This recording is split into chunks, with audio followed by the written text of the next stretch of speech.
Hey, Tren. Hello, Lou. How are you? Good, mate. We're back We're again, back. and we're going to finish The Fool's Journey. We're back We for are. part 2 of the Fool's Journey. part 2 of the Fool's Journey. Yeah. What are we going to do first? We've got to pick a card. We do. Who's What- picking the card this week? You can pick it. Oh, You can okay. pick it. Oh, fucking hell. Okay, I'm picking it. Nothing like having that thrown at you. All right. So the intention. What is it that we could invoke here? What message do we need that would help our listeners, our watchers Yeah. with this With episode? this episode. Help them with the understanding of this episode. That's better. Yeah. Help them with the understanding of this episode. What is it? What wisdom can we impart, hey? Yeah.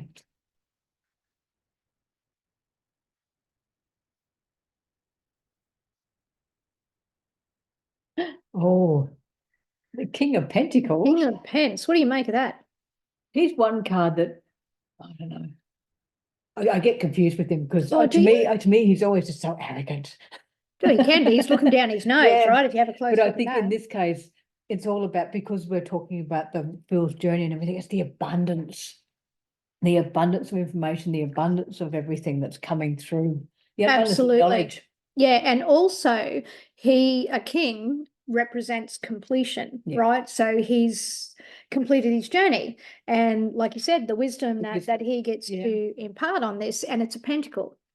So the pentacle is about our resources, which include our energy and our time, Yep. which we spoke about in the beginning with the high priestess. You'll have to rewind and play that and go to the other Go to previous. last week's and have I'm a like, listen. what I'm trying to say, go to the last episode, yeah.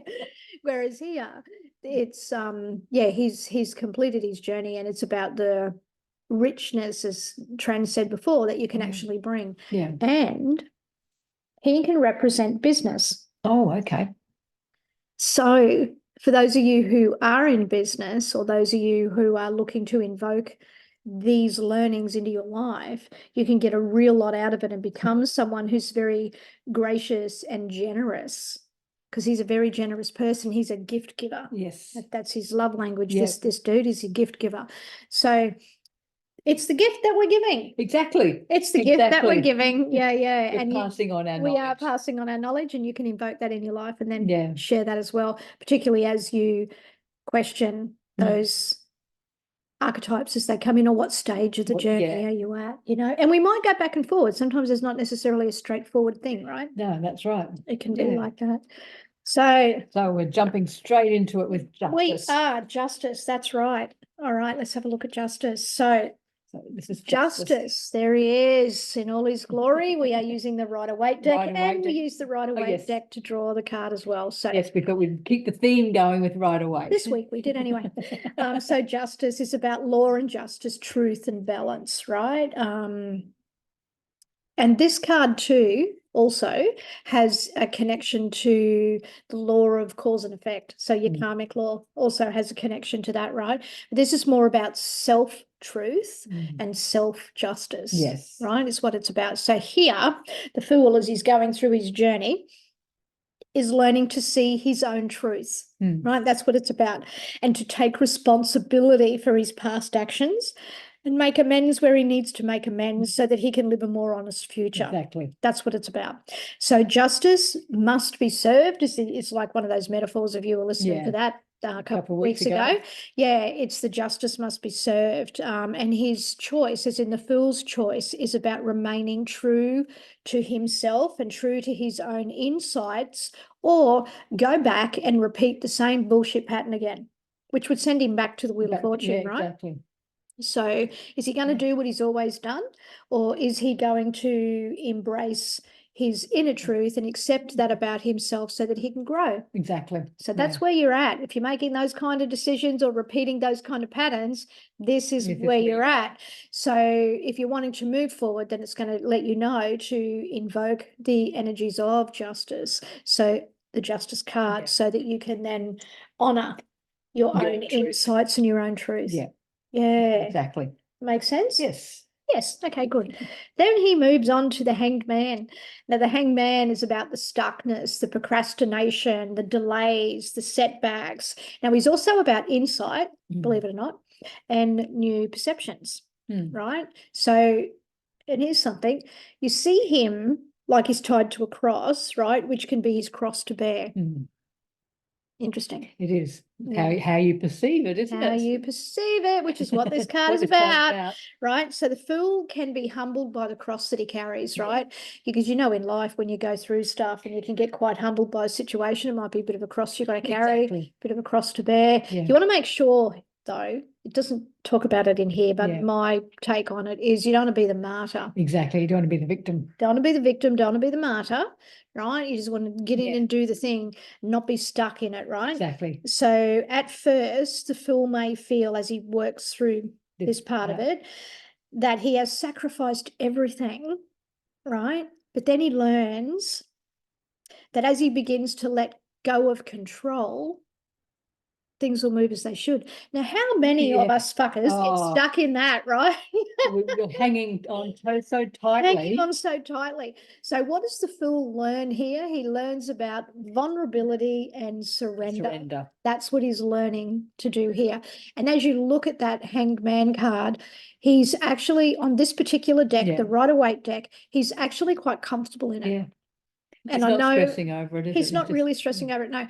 And I know on the Lightseer's deck, it's like a feminine figure, I think, and she's like leaning back as if she's in like an aerial hammock, and like out of her chest, she's connecting through her heart space to the rest of the universe. So it's again surrender, right? Very much surrender. So that's what he's learning. But we need to be vulnerable in the surrender, right? Yeah, almost like not so much reach rock bottom, but reach rock bottom before you let go. Yeah, sometimes that can be the case, right? Yeah. So, surrender, and be vulnerable. That's what he's learning there, right? So then, after he's learned that, we come across death, come across death, which is the rebirth and the beginnings and the transition and the change, right? So the Fool is now eliminating all of his old habits. He's like, I'm done with that shit. I'm getting rid of all of that stuff. And he's allowing for the growth of the new. That's what's actually happening, right? Yeah. And it's a more fulfilling way to live life, and it's a new way of being. So that's what he's learning. Exactly. He's learning the new way of being. So it's kind of like that. Yeah, letting go of all this stuff that he just doesn't need to carry around anymore. Right, because once you move through the Hanged Man and you let go, that it's new, not there, right? Which makes sense. You can see why that follows each other, right? It's like, oh yeah, that makes sense. Yeah, exactly. So yes, that's death.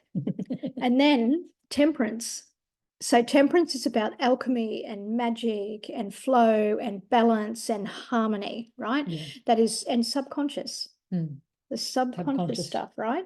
So here, the Fool discovers balance in emotion, right? That's what he discovers, because it's now about equilibrium, right? And he experiences the extremes of things. He's had to experience the extremes of things in order to understand the equilibrium, right? And because he's now realizing that life can be way more harmonious. Yeah, getting through those ups and downs, He isn't it? is And finding that balance, because that is what life is, up and down. You can't just have that. How fucking boring would it be? No, like seriously.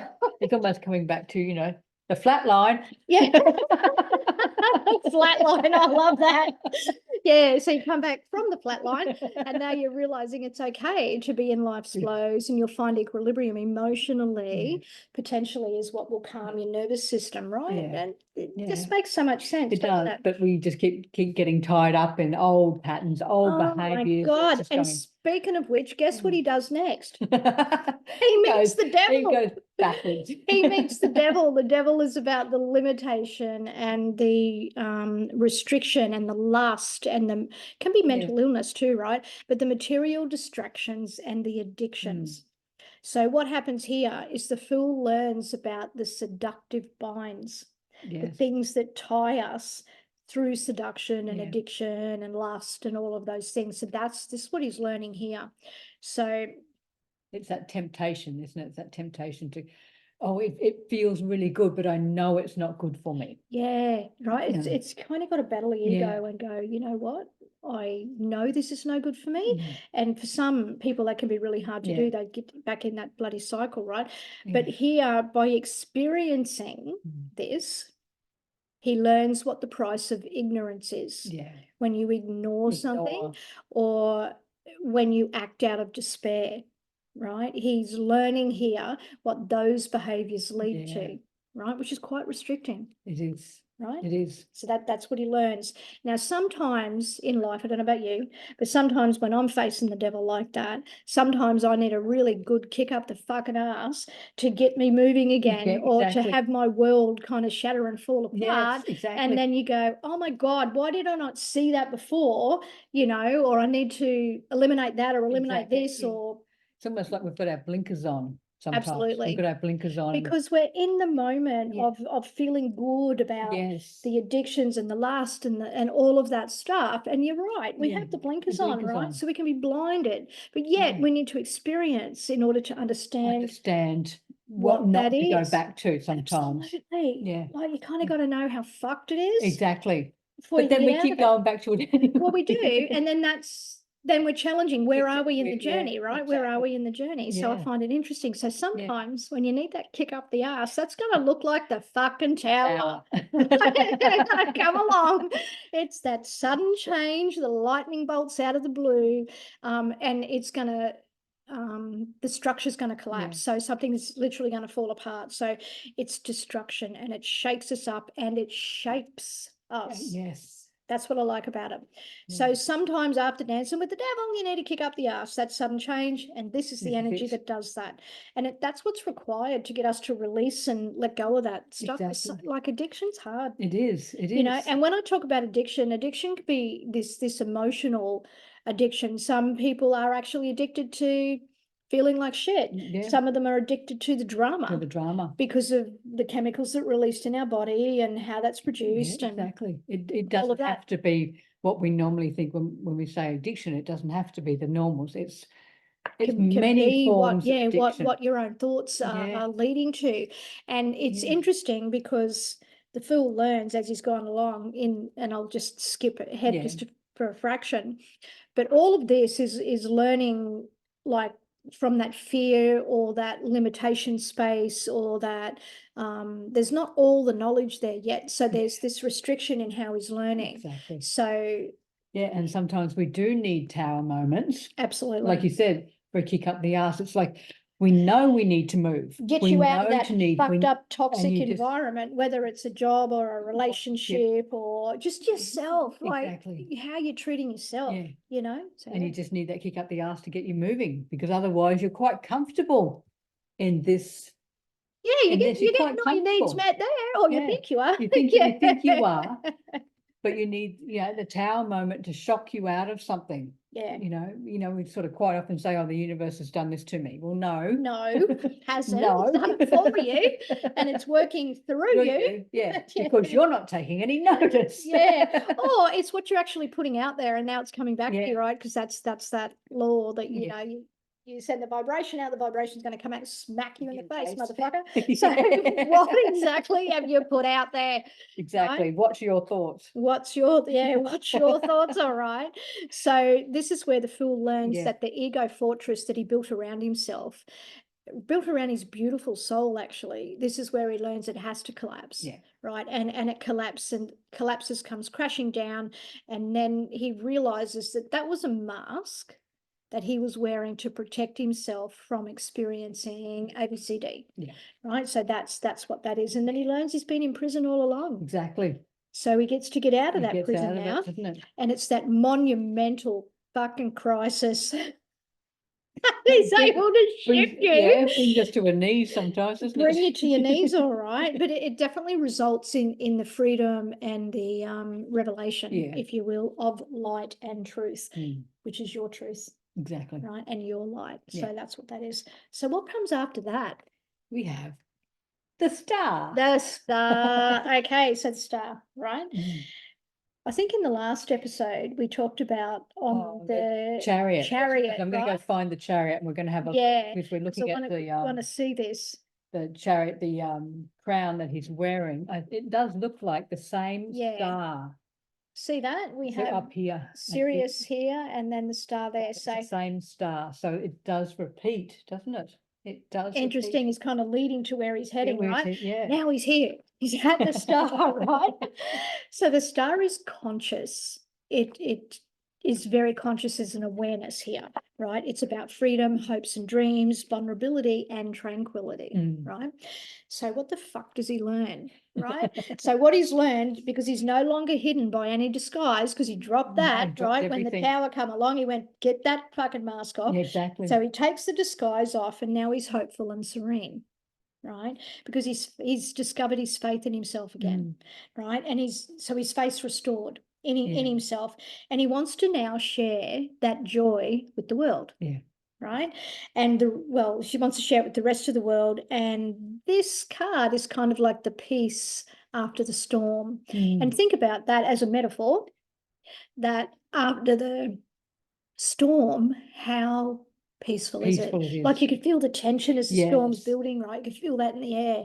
And then after, you kind of, oh. It's like a breath has been let out. Mother Nature exhales, right? Yes. So it's a bit like that. So that's what that card is about. Yeah. That's what he's learned to do. That's where he's at.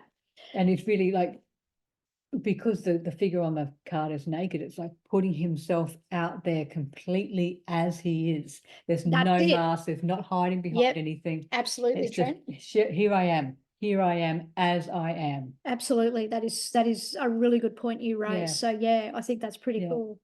And then the moon. The moon. Now the moon, we feel like we're going backwards here. Bear with me.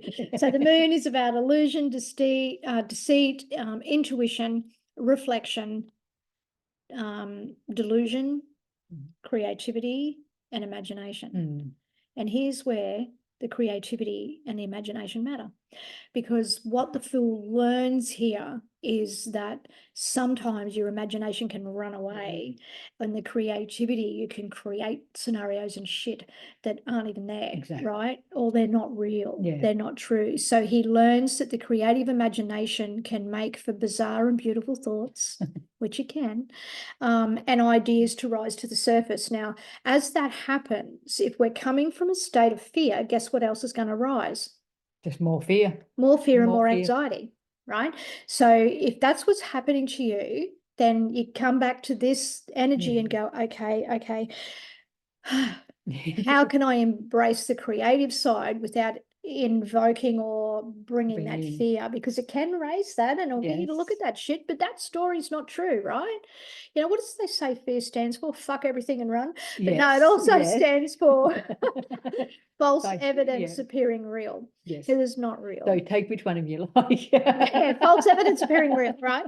Is what it can stand for. So, and sometimes when we find ourselves at this part of the journey, we can be confused and complex by what's actually happening. So if you're finding yourself in that state and you're looking around and you think, oh, I don't get it, I don't understand it, come back to this. Exactly. Because maybe you're looking at the fear side of what's been raised instead of the curious side and the creative side in a positive context. You know, you might have gone down a bit of a rabbit hole. Exactly.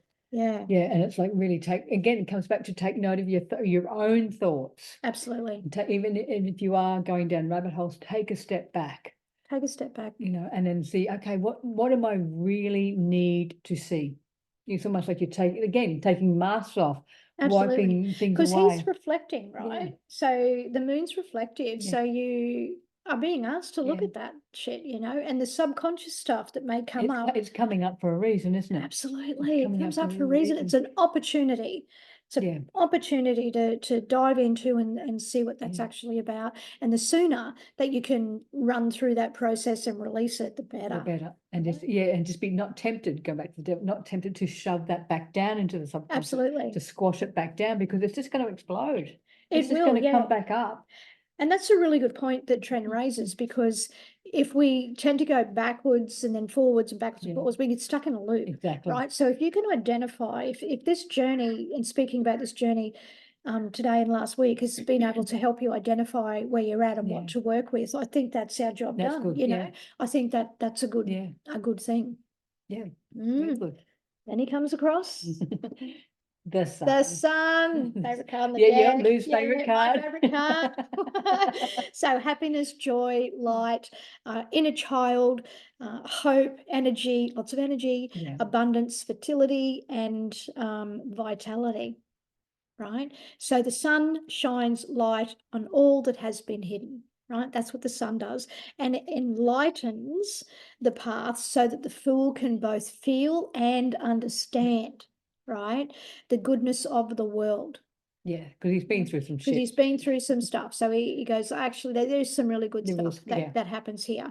So he is ready to face a new day, and he's able to realize his greatness. Exactly. Yeah. In all Start to that. appreciate himself. Start to appreciate himself. So that's what that is. It's like letting that inner child loose, or doing that inner child work. We heal naturally, Exactly. don't we? Yeah, we do. We do. So interesting. Yes. So then, once he's done that, we move on to judgment. Judgment, which of course is rebirth. Rebirth again. It is. We're going through another rebirth. Rebirth again. So the false self has been shed here because he understands all of the things. He's had the tower moment. He's looked at a new perspective. He's, let go of some stuff, seen what illusions and delusions can look like, what seduction looks like. He's been through it all, right? So he's able then to recognize himself, providing he's done the work, recognize himself, let go of that false self.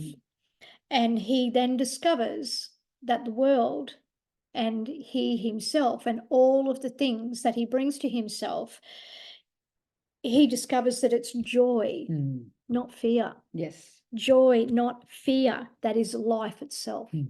And that's how to live. That's how to, That's how to live. So he knows the real self is pure and good. He's learned that about himself. And he gets here to choose which values to cherish and which to discard or let go of, right? Because he knows it's time now to rise up and fulfill his purpose. Yeah. Because he learns his purpose along the way, right? It's like, oh, fuck, So, yeah. Yeah.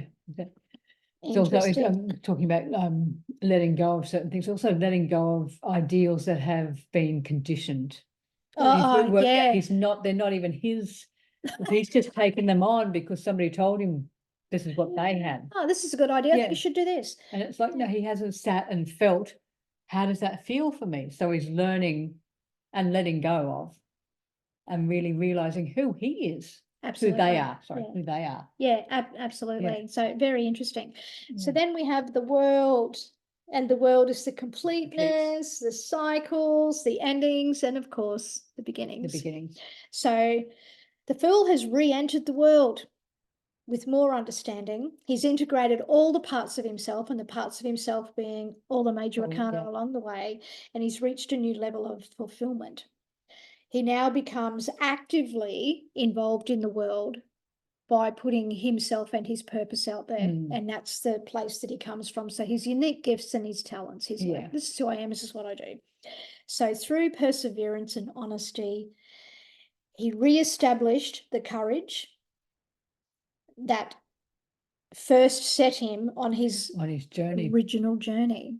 Right, so he's rediscovered the courage. It was like, gee, that was a fucking courageous thing to do. He didn't even know he was going to do it. Yeah, exactly. But he's done it, and he's now re-accepted that, and he's reignited that, and he is now more aware of his place in the world. So as he's now aware of his place in the world, guess what he's going to do? He's going to start again. He's going to start again about his place in the world, right? And that's where sometimes we go on in life and we do something for a certain period of time, or we're in certain relationships for a certain period of time. We do a bit of learning, a bit of growing, and then boom, it all finishes. All finishes and changes, and you're like, well, what the fuck? Exactly. And what can I say? Same devil, new level, right? Exactly. So always learning. But we are, and it's like when we get sick of something, we're doing something for years and we get sick of it. It's just a general, what do you say? It's like a normal thing to happen, isn't it? It's a normal thing to happen. Very, very normal thing to happen. So do not, think, I've been in this job for 5 years and now it's ending. Well, it's time. It's time to end. It may be time. Like some people can stay in roles, one role all their life. And that's fine if they're growing. Exactly. But if they're not growing, they're kind of stuck on that fucking wheel and just going round and round. So they might have fulfillment other ways. And not everybody has put on the earth to evolve, by the way. That's right. No. And here's really interesting. I don't know where I saw this, read this, heard this, whatever. Not everyone is put on the earth to evolve. Their job is actually to show us what can happen if you fucking don't. So all very interesting. Hope you've enjoyed this session. Exactly. Yes. Yes, it's been good. It's been good to sort of just seeing the Fool's journey. Phil's journey. Yeah, because a lot of people, we hear about it, but we don't understand it. So now you know. Now you So know. you know how it's connected, and now you know how you can reach into where am I at? Where I'm at in the journey, right? And sometimes it won't necessarily have to go from the Fool right through to the world. Typically it will go through that. You might jump from one to another and then jump back again. That's okay. You just want to learn to recognize where you're at, ask yourself certain questions. So you can move on. And so it's always the whole point is to move on, not to stay stuck, not to stay where you are. Because if there's anything in this world you can fucking count on, there's a few things. One is the sun will rise and the sun will set, and somewhere in there you're going to wear glasses, right? In between that, somewhere you're going to wear glasses, but also that the only thing you can really truly count on is change. Change is going to happen. Exactly. And it's up to us whether we accept it. That's right. Or we fight it. That's right. So whether you're standing still or not, that's going to change. It's going to change. So understanding the Fool's journey will help you understand where you're at in that cycle, and maybe what questions you can prompt and ask yourself. And it's asking yourself. All about yourself, Yourself, yeah. And if you have trouble, we'll just sort of sit and look at the card. Yeah. And work to yourself, because you've got the answers, you've got the wisdom within. Trust yourself. Absolutely trust yourself, yeah. Isn't that what he's learned? Yep, exactly. That's what he's learned. Thank you, beautiful people. Thank you. We're going to ask you a favor. Yep. We're going to ask that you will jump onto our YouTube channel. Yes. And give us a subscribe. Yes. And if you're up for it, a bit of a share, because we'd really like to grow that base, but we can't do that without you. And if you've got any questions about pop your Fool's journey, let us know, because we're getting some questions together for a listener question episode. We are. We're going to do another one of those because it was really cool. So we want to do another one. We've had a request for more. We have. So we need a few more questions. Yes. So please ask your questions. Ask your questions. And as always, from our heart to yours, big love. See you later. Bye.